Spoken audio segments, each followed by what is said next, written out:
Venezuela sigue atascada en una crisis política, económica y humanitaria sin precedentes.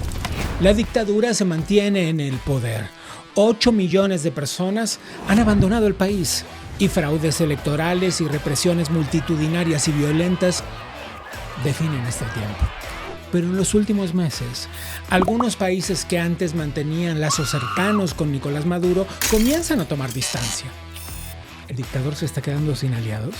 El 28 de julio de 2024 quedó al descubierto un fraude electoral del régimen con pruebas y todo. Estados Unidos, la Unión Europea, el Reino Unido y 11 países de Latinoamérica no le otorgan legitimidad a Maduro. Pero eso lo sabemos desde hace meses. Sin embargo, el reciente diálogo entre Estados Unidos y Rusia respecto de Ucrania afecta también el apoyo que Vladimir Putin le daba a Venezuela. Por otro lado, la suspensión de la licencia de la petrolera Chevron por parte del gobierno de Donald Trump pone en jaque a las finanzas del régimen venezolano, dinero que el chavismo maneja sin rendir cuentas. Sin embargo, esto no significa el fin inmediato de su financiamiento porque aún no sabemos casi nada de cómo actuarán China e Irán, aunque la verdad es que cada uno juega su propio juego. También se habla de $3,000 millones en juego gracias a que el régimen de Nicolás Maduro se ha convertido en un narcoestado con vínculos estrechos con el Ejército de Liberación Nacional en Colombia y con el Cártel de los Soles en Venezuela. La administración de Trump ha dejado claro que seguirá con una política de máxima presión. Lo que viene es un endurecimiento de las sanciones y la revocación de visas a funcionarios clave del régimen, en especial aquellos vinculados a las misiones médicas cubanas y a las redes de corrupción. La pregunta es ¿qué impacto tendrá eso realmente en la dictadura de Venezuela? Porque muchos analistas han pronosticado el fin del chavismo ya en el pasado, pero la realidad es que el régimen ha demostrado ser bastante resiliente. Sin embargo, la combinación de presión diplomática, sanciones económicas y el quiebre de alianzas estratégicas podría estar vinculándose a la configuración de un escenario del quiebre total de la dictadura. ¿Estamos ante los últimos episodios de la dictadura venezolana o seguirá encontrando algo de oxígeno en las redes de financiamiento ilegal?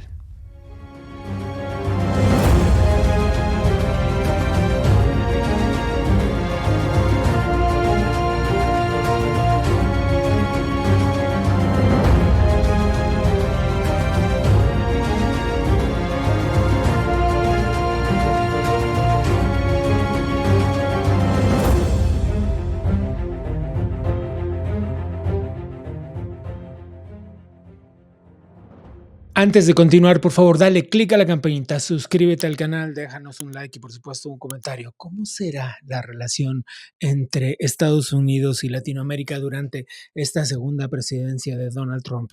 ¿Peligran las dictaduras? ¿Peligra su estabilidad, por así decirlo?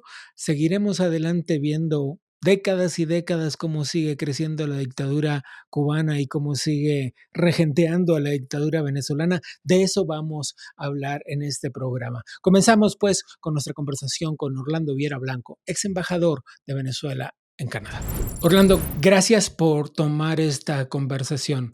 Con la noticia de la revocación de la licencia de operaciones de Chevron en Venezuela, lo que has dado la vuelta al mundo. Pero a ver, explícanos con peras y manzanas qué significa esto. Bueno, básicamente que una licencia que le permitía a la empresa Chevron operar en Venezuela con una producción de petróleo que está por el orden de los 240,000 de barriles de petróleo diario. Si sacamos una matemática, un promedio de petróleo de 66,80 el barril de petróleo en estos momentos, podríamos estar hablando de una licencia que produce ingresos brutos, ¿no? Por el orden de los $500 millones mes, unos $6,000 millones año. Pero a esto que pareciera genera un impacto inmenso en la economía venezolana por las cifras que le comento, habría que ajustar cuál es el costo de producción y cuánto de este dinero va destinado a pagar una deuda histórica de Chevron. Cuando usted tiene un Producto Interno Bruto de $100,000 millones que se calcula en Venezuela, que por cierto ha decidido 3 veces desde los precios óptimos del petróleo, lo que puede incidir un monto a repartir de 900 millones de dólares es irrelevante desde el punto de vista del Producto Interno Bruto, pero no para un régimen autoritario. Ahí viene el tema. ¿A quién Claro. le repercute esto? Al régimen, que se reparte esto sin accountability entre camaradas, o a un país que todavía está, digamos, desasistido de medicamentos, de alimentos, donde un jubilado, donde un pensionado, donde un retirado gana de 2 a 20 dólares al mes, donde el Ujú. salario mínimo está en ese orden. Entonces, lo que quisiera primero en esta parte del programa, Gabriel, desmitificar, es que la sanción, a fin de cuentas, y en este caso la de Chevron, no es realmente la que causa un trastorno económico en Venezuela. No, no, porque el trastorno existe aún sin la sanción, y eso es claro, ¿no? Un trastorno histórico, tenga usted la idea que cuando llegó Chávez al poder en 1998 la tasa de cambio era en 500 bolívares por dólar. Hoy, después de haberle quitado 14 ceros a la tasa de cambio, un dólar equivaldría a trillones de bolívares. ¿Cómo se espera esto en una economía que solo en 10 años, 2003, 2004, 2013, con Chávez en el poder, obtuvo en ingresos petroleros 1.3 trillones de dólares en términos, estoy hablando en términos semánticos castellanos, y esto no evitó que se endeudara el país en 3 veces a lo interno y a lo externo? Aquí tiene usted la verdadera sanción económica del Claro, país. claro. Ahora bien, un par de escenarios. Primero, respecto de esta misma sanción. Algunos dicen que la imposibilidad de la colocación del petróleo venezolano en el mercado estadounidense a través de Chevron abre la puerta de la llegada de China y Rusia. Algunos otros dicen que China no estaría interesada, pero entonces entraría a jugar un tercer actor, que es la petrolera India. Entonces, ¿significaría un sofocamiento real al régimen o un cambio de cliente? Bueno, aquí habría que comentar varias cosas. Es un cambio de cliente. No le digo que no. Obviamente van a tratar de triangular, digamos, la exportación de petróleo por otras rutas. Ya la producción de petróleo de Venezuela, que hasta hace unos 4 o 5 años venía siendo de 300.000 barriles de petróleo Ujú. al día, Al día. aumentó a 800, 1 millón de petróleos con la ayuda de Chevron y atención, con la ayuda de Repsol también, Ujú. la ayuda de Eni, que están en Venezuela, y sin duda podrían venir nuevos operadores. No creo China, pero sí puede ser el que usted mencionó, otros canales como India, no solamente por las necesidades del combustible, sino porque, repito, es la manera de evitar las sanciones. El impacto en Venezuela, obviamente un país confiscado que ha expropiado más de 5 millones de hectáreas en tierra, que procuró el cierre en 25 años de por lo menos 150.000 empresas y comercios en el país, un parque industrial por lo menos eliminado y castrado de unas 1.400 empresas, y donde el 90% de los ingresos dependen del ingreso petrolero, una empresa que llegó a ser la segunda empresa del mundo de Sí, sí. petróleo, a la Apple nuestra, y que ha quedado desmantelada producto de un proceso de burocratización e ideologización irresponsable. Cuando usted le quita una porción de ingresos en esta monoproducción, esta monodependencia, sin duda les va a impactar. Pero también hay Claro. que denunciar algo, Gabriel. Hay un negocio en la frontera entre Colombia y Venezuela, que es un negocio de droga, que está por orden de los 3 billones de dólares y que no rinde cuenta 3 fiscal de nada. billones. Billones. O Este es sea, un 3.000 millones en 3, español. 3.000 millones en español. Este es un negocio donde está obviamente la sinergia ELN, Cartel de los Soles, y que convierte a Venezuela en un narcoestado, camino a O convertirse, sea, por cierto. ELN, solo para que los que nos miran, perdón por la interrupción, Orlando, ELN del lado colombiano y el Cártel de los Soles del lado venezolano. Claro, instalado en el corredor de Perijá, instalado en las regiones del Catatumbo, de Tunja, etc. Entonces, ¿qué es lo que le quiero comentar? Cuando estamos en presencia de un régimen que se hace depender de, por un lado, ciertamente, ingresos petroleros, producto de un desmantelamiento de la diversificación económica, de una confiscación realmente de Claro. una economía competitiva y libre. Y por otro lado, cuando se ha convertido en una servidumbre de paso de droga que está por estas magnitudes, que nada rinde cuenta al fisco, que nada rinde cuenta a los venezolanos, porque tampoco es Mm. dinero que va a los hospitales, ni las escuelas, ni a la vialidad, ni al desarrollo. Entonces, como decía el poeta, no permitamos que los abedules no nos dejen ver los naranjales. El problema no son las sanciones, el problema es lo que le he venido comentando. ¿Hay algo más a la vista? ¿Qué otras posibles sanciones podría implementar el gobierno de Estados Unidos sobre la dictadura venezolana? Bueno, yo creo que se mantiene un diseño sancionatorio que, como ya sabemos, crea traumas profundos en los cuadros financieros. El uso de los sistemas financieros norteamericanos y europeos es, digamos, limitado o prohibido a las Mm, transacciones en Venezuela. Obviamente, el secuestro, por decirlo de alguna manera, el decomiso de activos venezolanos en el exterior, producto de lavado de dinero y un largo etcétera en materia de corrupción, son sanciones que se van a seguir manteniendo. Las sanciones en contra de funcionarios también, sin duda alguna. hay una más que sería una especie de carambola y es la, la revocación de visas a funcionarios relacionados con el sistema de misiones médicas de cubanos, que como hemos explicado ya muchas veces en este programa, es un sistema de explotación y un andamiaje de financiamiento de la dictadura cubana.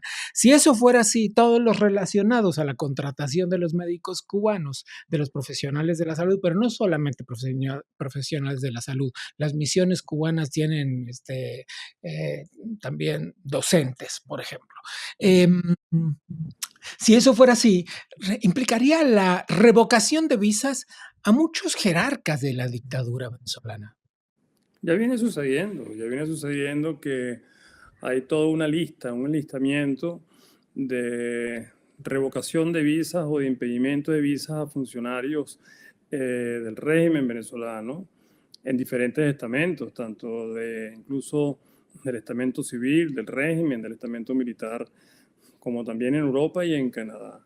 Esto se une a otras sanciones, como por ejemplo colocar en listas de grupos criminales a bandas criminales, que podría Claro. suponer igualmente la activación del derecho internacional penal para sistemas de captura en Eso, situaciones, ponerle digamos, precio a Maduro, ¿no? poner presión a Maduro, pero también a la cadena de mando. Recordemos Claro. que, por una parte, está la justicia penal internacional, que está en la Corte Penal Internacional, por cierto, a la cual no pertenece a Estados Unidos, pero esto también genera todo un sistema, digamos, de valoración en cuanto a la violación de los derechos humanos, de donde provienen muchas de las sanciones que nacen en Europa, y hay un sistema que es la justicia penal internacional o la justicia internacional propia de los Estados Unidos por crímenes de lavado de dinero, por crímenes de trata incluso de personas y de otros derivados de petróleo, etcétera, que son las que usted comenta, generan estas recompensas por la captura o quien dé información que pueda colaborar a la captura de Maduro y de su cadena de mando. Todo esto repercute mucho en las personas del régimen. Porque Claro. también hay que diferenciar que las sanciones no nacieron necesariamente contra el Estado venezolano, sino contra los funcionarios que manejan empresas del Estado que han estado involucrados en estas prácticas ilícitas. Obviamente se ha extendido hacia otros organismos como PDVSA y otras empresas del Estado que les impiden circular por los sistemas financieros y sus productos ser libremente transitables por el mundo. Dijo el secretario de Estado Marco Rubio que están dispuestos a la revocación de todos los permisos que han financiado vergonzosamente el régimen de Maduro. ¿Qué otros permisos podemos esperar que sean revocados? Bueno, hay numerosos permisos, por ejemplo, en temas de restricciones ambientales. en temas de restricciones de circulación de mercaderías, en materia incluso bélica, en materia de espionaje, en materia de armamento, en materia de tráfico de armas, precisamente porque se considera que en Venezuela hay todo un sistema radical y criminal que atenta no solamente contra la seguridad del hemisferio, sino del propio Estado norteamericano.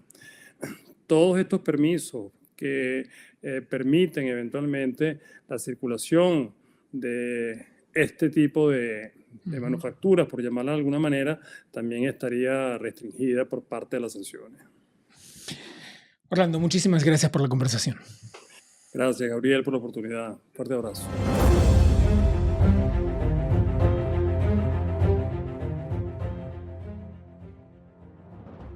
Lo que parece fue casi en otra vida, cuando Venezuela era bollante, cuando Venezuela era uno de los países más prósperos del planeta y desde luego de los más prósperos de Latinoamérica, había un ministerio para la transformación del Estado. Carlos Blancos García estaba al frente de ese ministerio. Conversemos con él. Hay dos puntos que quizás marcan una inflexión en las relaciones de Venezuela con el resto del mundo. Uno de ellos es, déjenme remontarme al año pasado y el fraude electoral indiscutible, y de qué manera eso quizás lo alejó de algunos países que sí funcionaban como aliados. Lo que ha ocurrido a partir del 28 de julio del año pasado es que se evidenció el robo de las elecciones por parte de Maduro, pero con una circunstancia importantísima, que es que pudimos demostrar con las actas en la mano, a través de un mecanismo complejísimo que se utilizó para copiar, escanear las actas y preservarlas en sitio seguro, que la victoria de Edmundo González Urrutia había ocurrido de una manera impresionante, que había obtenido el 70%, que había derrotado en toda la línea a Maduro. Y ahí vemos, por ejemplo, algunas reacciones como la de Chile y el retiro del embajador. Por eso me refiero a que algunos países que parecían aliados o cercanos ideológicamente marcan cierta distancia. Efectivamente. ¿Qué otros países como este que yo le nombro han marcado esta distancia? Bueno, varios países han marcado distancia. Chile, con el gobierno de Boric, lo ha hecho sobre la base de la obvia represión brutal que ha ejercido Maduro, y en Chile hay una sensibilidad muy alta sobre el tema de los derechos humanos por razones históricas que conocemos. Entonces el presidente Boric ha sido muy insistente, a pesar de que en algún momento compartió el tema de la izquierda en América Latina y el retorno a la izquierda en América Latina. En este tema se ha diferenciado. ¿Y qué pasa con dos aliados históricos como Colombia y Brasil? Sí, ahí también ha ocurrido un distanciamiento, porque efectivamente hay, por el lado de Petro ha insistido en que Maduro no logró demostrar que había ganado. No llega al extremo de decir que las fuerzas democráticas ganaron, pero ha dicho que Maduro no ha logrado demostrar que ganó. Y eso generó una diferencia que no solamente es grande, sino que ha sido creciente. Y en el caso de Brasil, también sensible a estos temas de las victorias electorales, las que él mismo ha obtenido y que le ha parecido a él y a su gobierno, a varios importantes miembros de su gobierno, que es un exabrupto lo que Maduro ha hecho. Pero a esto se ha añadido últimamente el tema del asilo de 6 perseguidos políticos en la Embajada de Argentina, inicialmente, pasada la custodia a Brasil, una vez que Maduro rompió relaciones con Argentina, y entonces Brasil ha visto de cuerpo presente cómo este régimen actúa con unos asedia, que tienen un año refugiados. Okay. Pero la pregunta es, hasta aquí solo vemos asuntos que tienen que ver con, si me permite, casi la diplomacia. la pregunta es, ¿de qué manera concreta esto afecta al régimen venezolano? Estos amigos suyos, estos cercanos ideológicamente, han marcado su distancia. Pero sin embargo, ¿ve usted a un dictador debilitado? No lo que le gustaría ver, sino lo que ve en realidad, en la cotidianidad. Profundamente. ¿Por qué? Porque Maduro, en este proceso, que no tenemos tiempo para detallar, sí, ha perdido el apoyo de la sociedad civil, si es que alguna vez lo tuvo. Tiene una descomposición del cuerpo militar y policial del país. Está sometido a las presiones que sus propios aliados, no solamente estados formales, Turquía, Irán, Rusia, sino sus aliados informales, Cuba, Hezbollah, las fuerzas guerrilleras de Colombia, hacen sobre él. Y además, en este momento, se ha convertido en un objetivo por parte de Estados Unidos en el gobierno de Trump, que acaba de suspenderle la licencia a Chevron. Lo único que le ha quedado a Maduro es la represión, y allí ha sido brutal.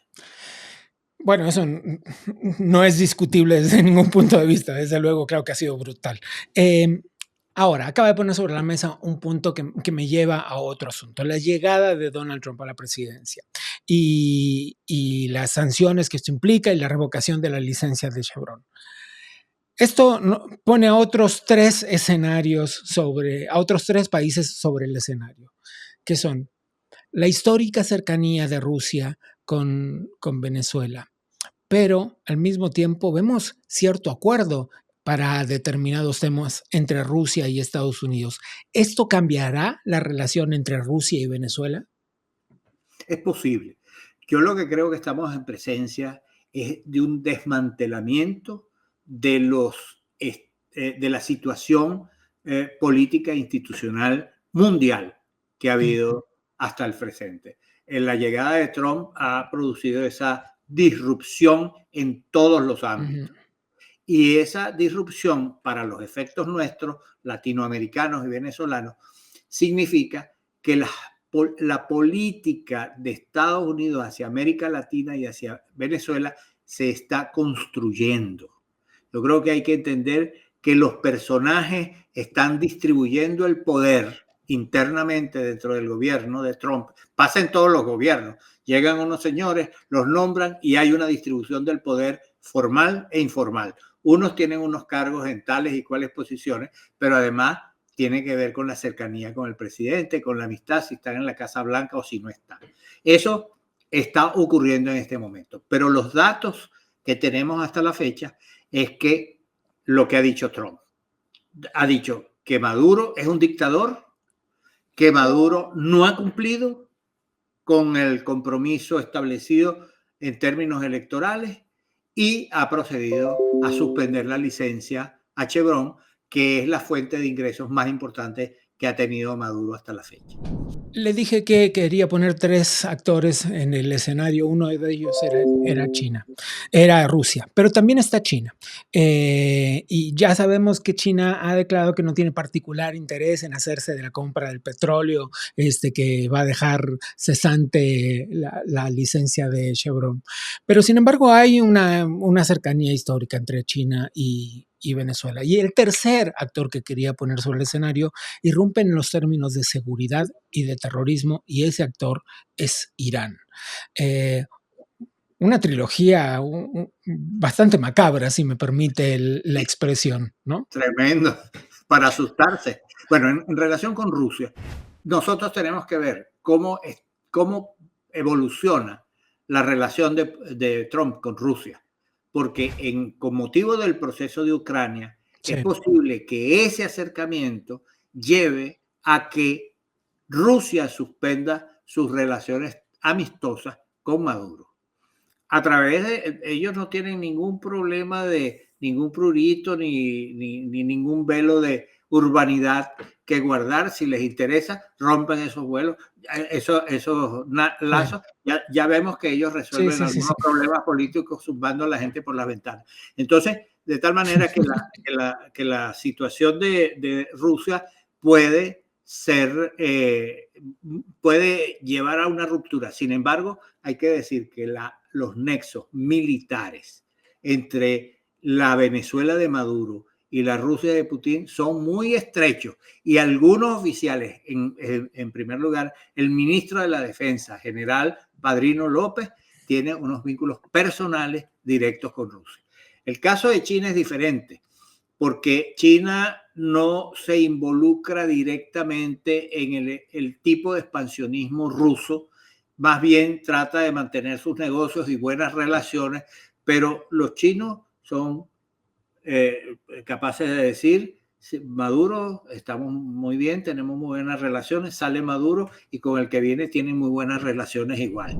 Y en el caso de Irán, efectivamente, Irán es un factor de exportación del terrorismo, y hay evidencias de que están grupos protegidos o amparados por el gobierno iraní dentro de Venezuela. Eso es parte de los temas de seguridad, y por eso nosotros le hemos dicho a Estados Unidos: el problema de Venezuela es un problema de un conflicto regional, de un conflicto internacional, y hay que tener presente que es la fuente fundamental de difusión de la desestabilización en la región. Quiero cerrar con, disculpe que lo apresure, pero se nos acaba un poco el tiempo. Quiero cerrar con una última cosa. Yo lo he visto, don Carlos, hablar desde hace años acerca de un dictador cercado, de un régimen que estaba tambaleando, de que estábamos en presencia de los últimos estertores del régimen, y lamentablemente sus predicciones no se han cumplido. Es decir, esta agonía se ha prolongado tremendamente. La pregunta concreta es: ¿qué pasará ahora? ¿Ahora sí? ¿O seguimos en una especulación un poco basada en la esperanza? Yo creo que efectivamente en muchos momentos creímos que el final del régimen estaba cerca. Claro. Porque había indicadores que así lo evidenciaban. Es decir, un debilitamiento del régimen, una crisis económica fulminante, etc. Sí, la inflación desbocada, la gente hambreada. Todo esto. Lo que ocurrió es que no supimos reunir las fuerzas y coordinarlas para llegar al final en ese momento. Es un error de las fuerzas democráticas. Sí. Ahora tenemos condiciones para producir el cambio. Yo no puedo predecir fechas, pero creo que otra vez se está alineando los astros en la dirección del advenimiento de la libertad en Venezuela. Es Carlos Blanco García, asesor internacional en asuntos de gobernabilidad, y escuche este dato, porque este dato le pone mucho peso a esta conversación. Exministro para la transformación del Estado en Venezuela. Una Venezuela definitivamente en el pasado. Gracias. Muy amable, muchas gracias.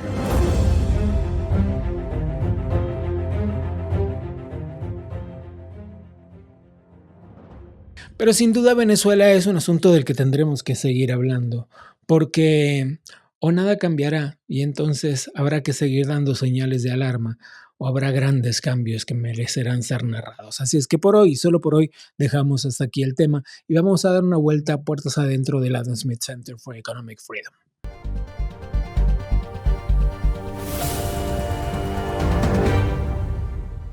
El número 9 de la revista Agenda ya está disponible tanto en inglés como en español en el link que puedes ver aquí en pantalla.